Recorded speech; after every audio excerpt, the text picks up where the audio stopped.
This meeting is being recorded.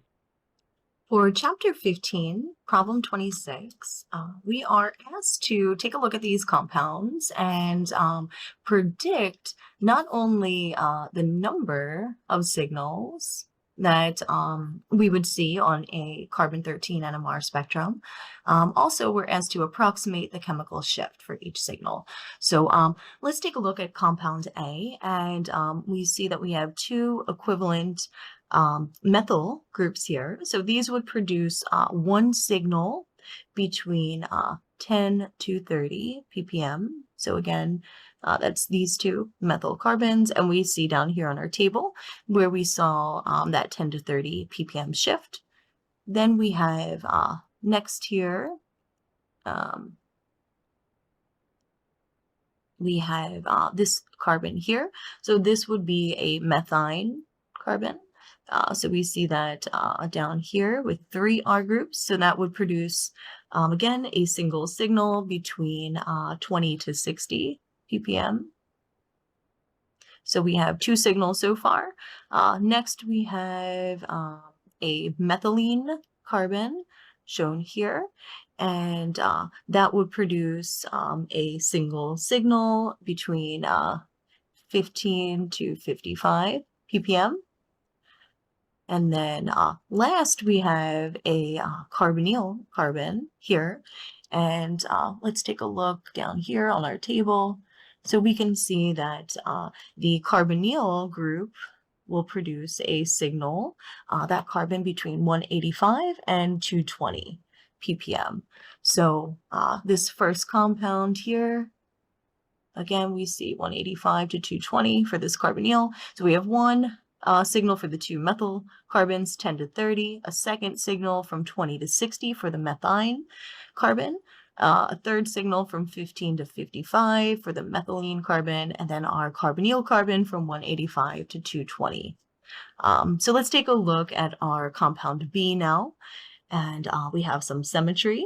So if we kind of draw our axis of symmetry here, we would see that these 2 equivalent methyl groups would produce one signal. So this is our first signal from 10 to 30 ppm.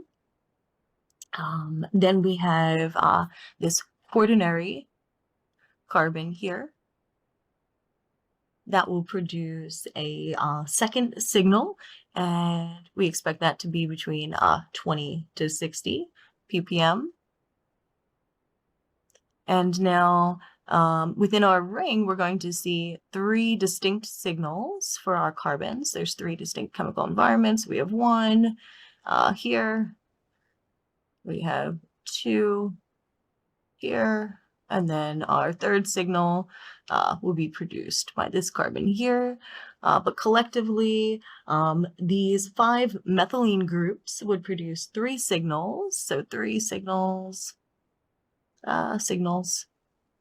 between 15 to 55 ppm, and we see that here for methylene carbons.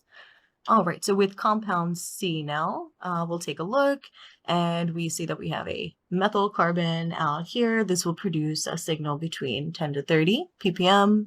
Then we have a methylene group that'll produce another signal. So our second signal between 15 to 55 ppm, and then our aromatic ring will produce 4 distinct signals. So we have 1, 2, third signal, fourth signal. So 1, 2, or these 2, third, and then fourth signal. So again, we have 4 signals within our aromatic ring, and each of these methylenes would produce between 15 and 55 ppm.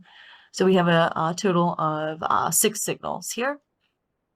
In compound D, we have this methyl group up here, not attached to an oxygen. We've seen this before. This would be 10 to 30 ppm, so our first signal. Now this methyl group here, if we look on our table below, we see that when we have methyl connected to an oxygen, we should expect a shift on that carbon between 40 to 80 ppm. So we'll take that back up here. And so this methyl group below here, connected to the oxygen, we would see our second signal here, 40 to 80. Then we have a methylene group here. This will produce a signal between 15 to 55. Again, right below in our table, we find that. So we have our methyl not connected to an oxygen. We have methyl connected to an oxygen, methylene. And then we have our aromatic ring.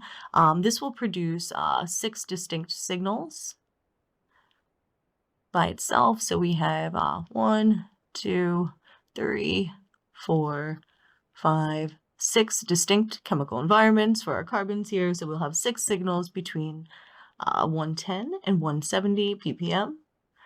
And so that will give us a total of 9 signals. And our last compound here, so once again, we have that methyl 40 to 80 ppm connected to an oxygen. So that's 1 signal. Then we have our methyl group not connected, 10 to 30. So that's our second signal. Next we have our aromatic ring now will produce 4 distinct signals in the region of 110 to 170. So again, now we have our methyl not connected, so it's our first, second. Oh, we forgot our methylene group here, so 15 to 55. So we have 3 signals, and then the aromatic ring will produce 4 different signals. So altogether, we have a total of 7 signals here in these regions.